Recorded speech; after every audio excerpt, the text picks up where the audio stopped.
भगवत गीता के दूसरे अध्याय का पाठ प्रारंभ करेंगे भी।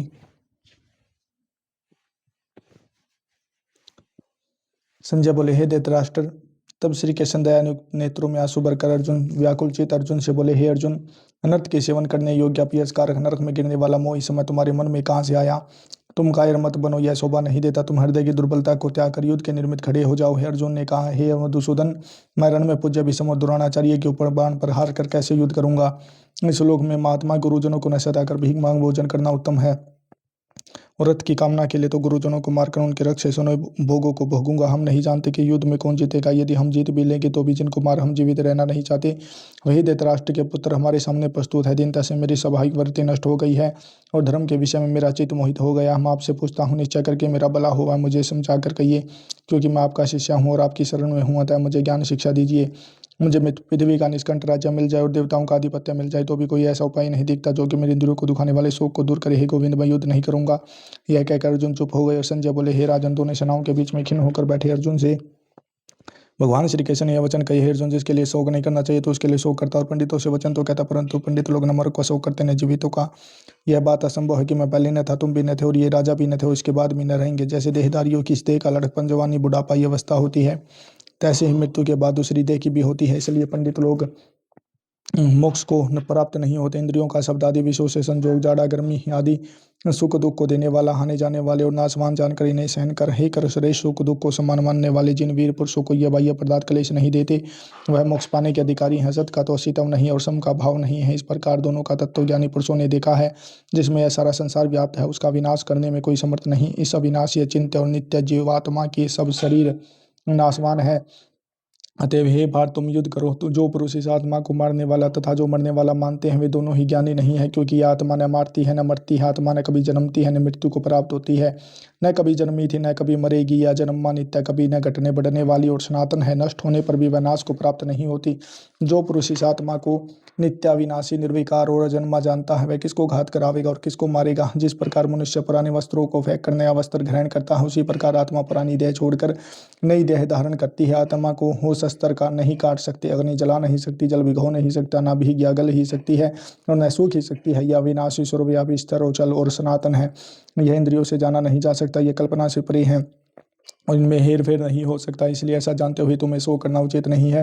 हे माँ बाप, यदि तुम इस आत्मा को नित्य जन्म लेने वाला मानते हो तो शोक नहीं करना चाहिए, क्योंकि जो जन्मा है उसकी मृत्यु है और जिसकी मृत्यु हुई है उसका जन्म होना निश्चय है। अतः जो बात अनिवार्य है उसके लिए शोक करना व्यर्थ है। जन्म लेने से पहले क्या था किसी को मालूम नहीं, मध्य में कुछ प्रकट होता है, फिर मरने के पीछे क्या होगा कोई नहीं जानता। ऐसी दशा में किसी बात का शोक करना क्या तुमको उचित है? कोई मनुष्य तो इस आत्मा को आश्चर्य से देखता है, आश्चर्यवत मान करता है, कोई आश्चर्यवत मानकर सुनता है, परंतु कोई देख कहे तथा सुनकर भी भली प्रकार नहीं जानता। सबके शरीर में यह आत्मा नित्य अविनाशी है, अतः सब प्राणियों के लिए तुमको शोक करना उचित नहीं। अपने धर्म को भी सोचकर घबराना उचित नहीं, क्योंकि क्षत्रियों को धर्म पूर्वक युद्ध से बड़ा और कुछ भला कराने वाला नहीं है। हे पार्थ, बिना इच्छा किए स्वर्ग का द्वार रूप युद्ध तुमको स्वतः प्राप्त हुआ है। ऐसा सुअवसर भाग्यवान क्षत्रियों को ही मिलता है। यदि तुम अपने धर्म के अनुसार इस संग्राम को न करोगे तो अपना धर्म और बड़ाई खो बैठोगे और पाप को प्राप्त होंगे। सब लोग सदा तुम्हारी अपकीर्ति करेंगे और प्रतिष्ठा वाले पुरुषों के लिए अपयश का होना मृत्यु से बढ़कर है। ये महारथी समझेगी अर्जुन डर कर संग्राम से हट गया, और तब जो लोग तुम्हारे पराक्रम की निंदा करते हुए अनेक तरह के दुर्वचन कहेंगे, इससे बढ़कर दुख तुमको क्या होगा? यदि युद्ध में नष्ट हो गए तो स्वर्ग के भागी होंगे, जितने भी पर पृथ्वी का राज्य करोगे। इसलिए युद्ध के निर्मित दृढ़ प्रतिज्ञा होकर खड़े हो जाओ। सुख दुख, लाभ हानि, जय पराजय, इन सबको समान समझकर युद्ध के लिए तैयार हो जाओ। ऐसा करने से तुम पाप को प्राप्त नहीं होंगे। हे पार्थ, ज्ञान उपदेश ज्ञान योग के विषय में तुझसे कहा गया है। हम निष्काम कर्म योग के विषय में सुनो। जिस ज्ञान को पाकर कर्म बंधन से तेरी मुक्ति होगी। कर्म योग मार्ग में एक बार प्रारंभ के कर्म का नाश नहीं होता और विघ्न पड़ने पर भी शुभ फल तथा इस कर्म का केवल प्रारंभ ही संसार के भय से छुड़ाकर पूर्ण ब्रह्म प्राप्त कराता है। निश्चय करने वाली बुद्धि से निष्काम कर्म में एक ही कामना वाले पुरुषों की बुद्धि एकाग्र नहीं रहती, उसकी शाखा पर शाखाएं होती हैं। ऐसी दशा में मनुष्य संदेह में रह जाता है। स्वर्ग सुख को जो उत्तम पुरुषार्थ समझते हैं, उनका कामनाओं से चित्त व्याकुल होने के कारण निश्चात्म बुद्धि से मोक्ष साधना उत्पन्न नहीं होता, कारण कि उनका चित्त भोगादि में सदैव निमग्न रहता है। जिन मनुष्यों का चित्त इस प्रकार मोह में लिप्त है और जिनकी आसक्ति बहुविलास और ऐश्वर्य में है, ऐसे पुरुषों के अंतःकरण में निश्चात्म बुद्धि नहीं होती। हे अर्जुन, वे दुर्गुणात्मक सकाम है, तुम निष्काम हो जाओ। सुख दुख को समान जानकर नित्य सेम आदि स्वार्थों में न पड़कर धीरजवान और आत्मनिष्ठ हो। तुमको केवल धर्म करना चाहिए, तुम्हारे अधिकार में फल नहीं। तुम न तो फल की अभिलाषा में काम करो, निकम्मे ही रहो। फल की आशा त्याग कर कर्म की सफलता व सफलता को समान समझकर तुम योगस्थ होकर कर्म करो। फल की इच्छा रखने वाले निकष्ट होते हैं। निष्काम कर्म करने वाला पुरुष ईश्वर की कृपा से इसी संसार में सुख तथा दुख इन दोनों को ही त्याग कर देता है। जो सब कर्मों में कल्याणकारक है, कर्म फल को त्याग करके बुद्धि ज्ञान युक्त ज्ञान पा पुरुष जन्म बंधन से हटकर मोक्ष को पाते हैं। जब तुम्हारी बुद्धि मोहवन के बाहर निकल जाएगी, तब तुम्हारा मन आगे होने वाली तथा हुई बातों से विरक्त हो जाएगा। अनेक श्रुति स्मृतियों के वचनों को सुनने से तुम्हारी बुद्धि भ्रमित हो गई है। जिस समय वह निश्चल होकर आत्मा में स्थित होगी, तभी उसको तत्व ज्ञान प्राप्त होगा।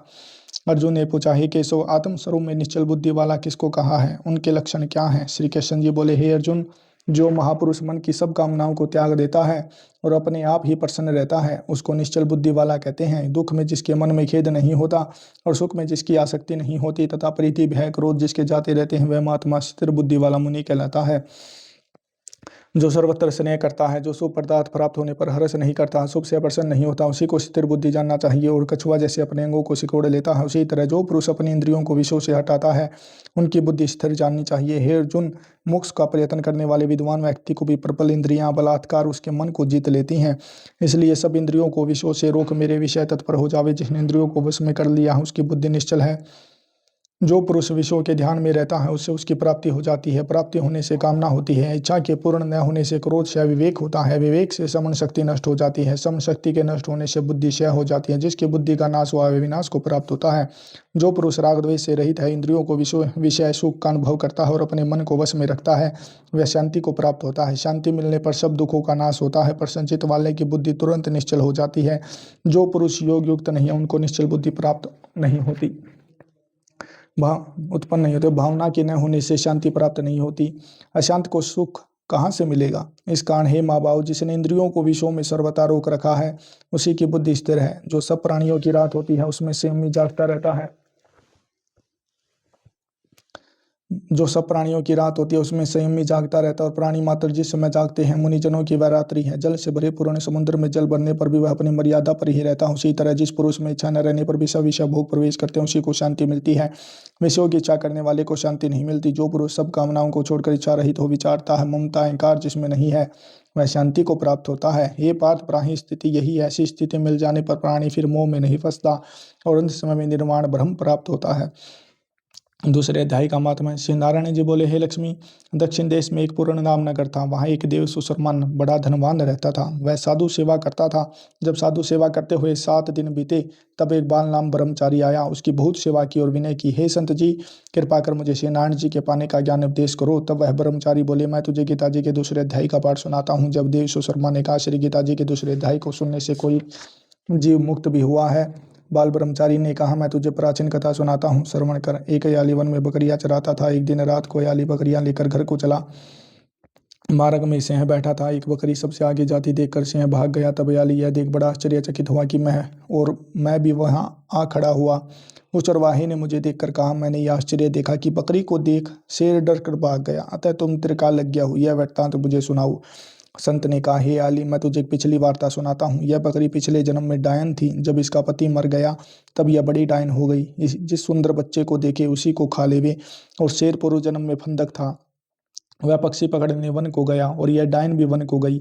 वहां डायन ने उस फंदक को खा लिया। अभी यह फंदक शेर हुआ है और यह डायन बकरी हुई है। शेर को पूर्व जन्म की खबर है, इसलिए बकरी को देखकर शेर ने जाना कि अब भी यह मुझे खाने को आ रही है। तब यह आली ने कहा, मैं पिछले जन्म में कौन था? संत बोला, तो पिछले जन्म में चांडाल था। तब आली ने कहा, हे ब्रह्मचारी जी, कोई ऐसा उपाय भी है जिसे कर हम तुम तीनों इस अदम देह से छूटें? तब संत जी बोले, हम तुम तीनों का उद्धार करते हैं। एक वार्ता मेरे से सुनो। भयानक पर्वत की गंधरा में एक शिला थी। उसमें श्री गीता जी का दूसरा अध्याय लिखा हुआ था। मैंने उन अक्षरों को शिला पर देखा। अब मैं तुम्हारी को मन वचन और कर्म करके सुनाता हूँ, तुम श्रवण करो। संत जी ने जब श्री गीता जी के अक्षर सुनाए, तो उनको सुनते ही तुरंत आकाश से विमान आए और उन तीनों का विमानों पर बैठा बैकुंठ लोक को ले गई। बोल भगवत गीता मात की जय। बोल कृष्ण भगवान की जय। अब आरती करेंगे भाई भगवत गीता माता की। जय गीता माता मैया, जय गीता माता, अज्ञान मोह ममता को छिन मी नाश करी। शरण तेरी जो हावे तेरी मति ग्रहण करे। रण क्षेत्र में अर्जुन जब सो का धीर हुआ, तब केरसन चंद के मुख से तुमने अवतार लिया। शरीर जन्मते मरते आत्मा अविनाशी, अतः शरीर की ममता मन से ही त्याग करो। निष्काम कर्म नित्य करके जग का उपकार करो। मन को वश में करके इच्छा त्याग करो। यह उपदेश तेरे जो नर मन में हिलावे, सुख करनी दुख हरनी तुमको जग गाता। जय गीता माता मैया जय गीता माता। सत्य ज्ञान का मन में ही तू प्रकाश करे। पाप ताप मिट जावे निर्भय भव सिंधु तरे। कर्तव्य कर्म तज बैठा बहुत मलिन हुआ, ततव बात समझा कर उसका उद्धार किया। शरीर को दुख व्यापे आत्मा सुख राशि, आत्म भ्रम को चिन्हो से अनुराग करो। फल वांछा को त्यागो सद्व्यवहार करो। निष्काम जग में रह कर हरि से अनुराग करो। जय गीता माता मैया जय गीता माता। बोल भगवत गीता माता की जय। बोल कृष्ण भगवान की जय। पूजा पे अपने सामने भाई ऐसे जल रखना है। इस जल में से थोड़ा जल अपने हाथ में लेकर बोलना है, भगवत गीता माता मैंने जो भी 2 अध्यायों का पाठ का जप किया है वो जप और उसका फल मैं आपको अर्पण करता हूँ। मेरे घर में जो भी नकारात्मक शक्तियाँ हैं उनको दूर करें, जो भी किया कराया है उसको दूर करें, जो भी मेरे पितर पूर्वज मलिन हैं उनको शुद्धि प्रदान करें, मुक्ति प्रदान करें और हमारे सभी सिद्धियों को शुद्धि प्रदान करें। हमारे मन को बुद्धि को शुद्धि प्रदान करें और ये जल छोड़ दें। जय भगवत गीता। और इस प्रकार जो जल पूजा पे सामने रखा था उस जल को घर में हर जगह छिड़क दें भाई, और बाकी बचा हुआ जल अपने पीने के पानी में डाल दें। घर पे जो ज़्यादा बीमार हो उसको पिला दें या खुद पी लें, जिसको नेगेटिविटी हो उसको पिला दें। इससे आपके घर में शुद्धि आएगी। और बीमार है किसी के घर में नेगेटिविटी है तो उसको आराम लगेगा।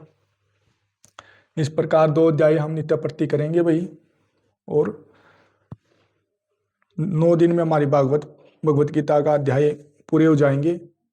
फिर मैं बताऊंगा क्या करना है। जय श्री कृष्ण। जय भगवत गीता माता।